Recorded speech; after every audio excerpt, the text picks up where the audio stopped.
Magandang araw mga katuka, ano? So sana po tayo lahat nasa mabuting kalagayan. So gaya po lang naipangako natin, no?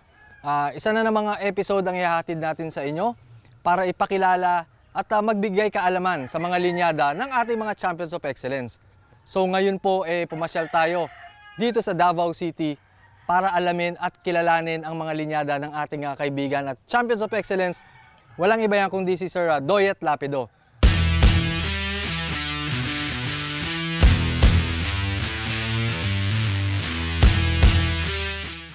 So mga katuka, kasama ngayon natin ang ating idol na si Sir Doyet Lapido ng DL Game Farm. Magandang araw, Sir Doyet. Good morning po. Magandang araw mga katukaan. So ngayon po i-feature namin sa inyo ni Sir Doyet yung kanyang signature lines ng mga DL Grays.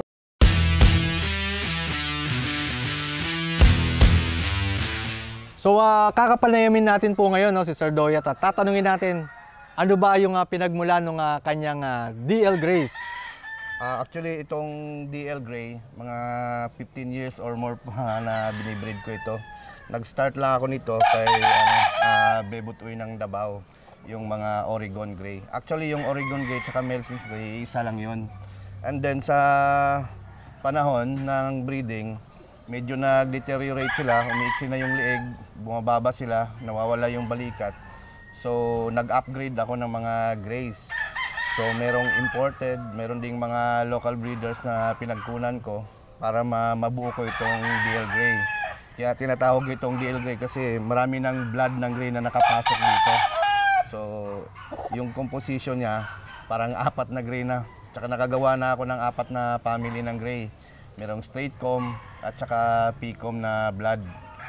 So, yung na-develop ko na gray is suitable talaga para sa Philippine na kasi umiikot na ako na sa Cambodia, Vietnam, Malaysia.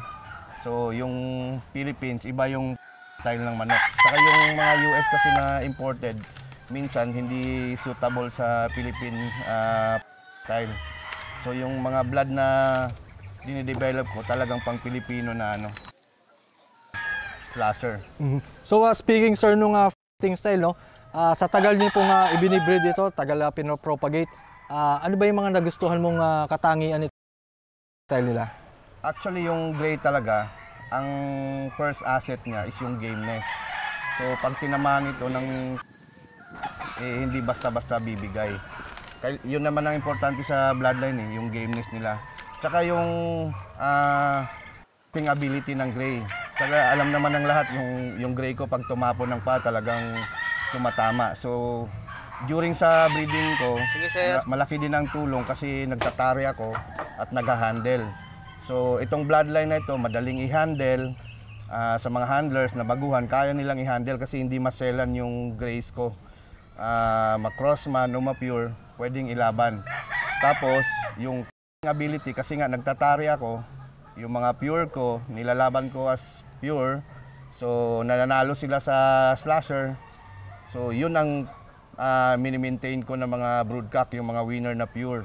Para mag-produce din sila ng may ability na mga production.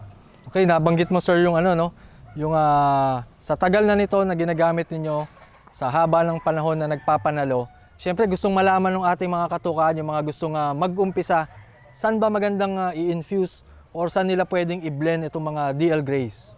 Actually, ang gray nagbe-blend na sa lahat ng blood kasi sa dami kong nabenta na gray, iba-ibang blood yung pinasukan, naging successful naman yung nakakuha sa akin.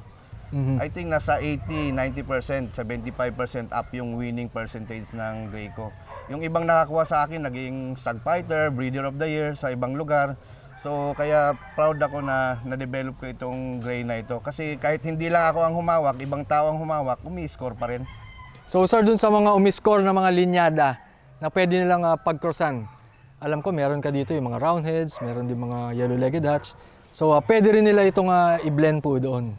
Actually, yung mini-maintain ko lang na blood, for 22 years ako sa breeding, 5 lang. Kasi nalilito na ako pag dami. So, ang first ko talaga na blood is yung gray, yung hatch, yung roundhead, kelso, at yellow-legged hatch. So yun lang 5 ang mini-maintain ko talaga. Tsaka yung bully ko pang color, yun lang. Ang kagandahan nito, ang Philippine is more on stag derby. So 80% ng laban is more on stag. So itong gray is lamang sa stag na labanan kasi nga early maturing, matapang sa labanan, pag tinamaan ng tari, hindi basta bibigay. So ang importante talaga sa stag na labanan is yung gameness. So mga katuka, no, so kung gusto niyo pong madagdagan ng tapang, yun nga tinatawag ni Sir Doyet na gameness,